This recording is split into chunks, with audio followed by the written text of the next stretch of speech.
Is Nigel Farage the true opposition to Labour, Paul? Well, he could have been.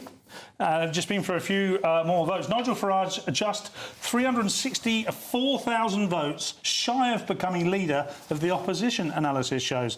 So the insurgent right-wing party, by the way, that's the words of the Independent, not Paul Cox, won 14% of the votes but gained just 5 MPs due to the even spread of its support. The Conservatives won just 19% but gained 121 seats under the first past-the-post voting system. And another statistic was really revealing. While Labour's average votes per seat was 23,600, Reform's average was 820,000.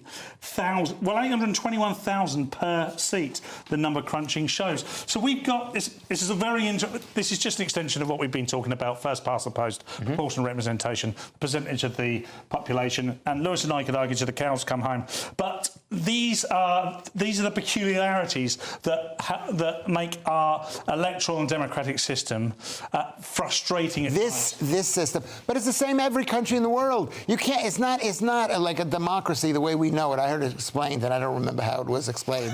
But it was this is the way it is. It just has said to people, the Tories are done.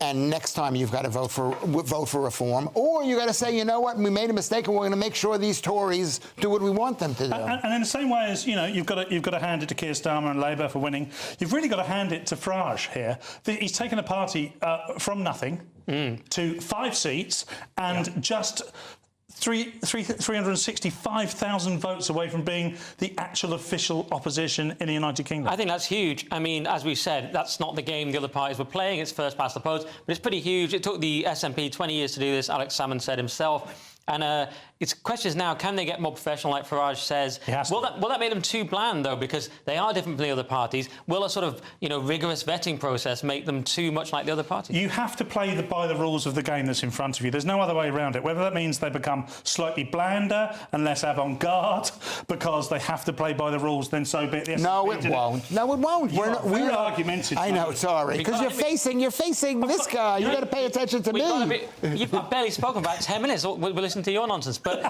we've got to move on. But I do like the fact that Paul Cox is referring to himself in the third person. That's how you know he's a true populist leader.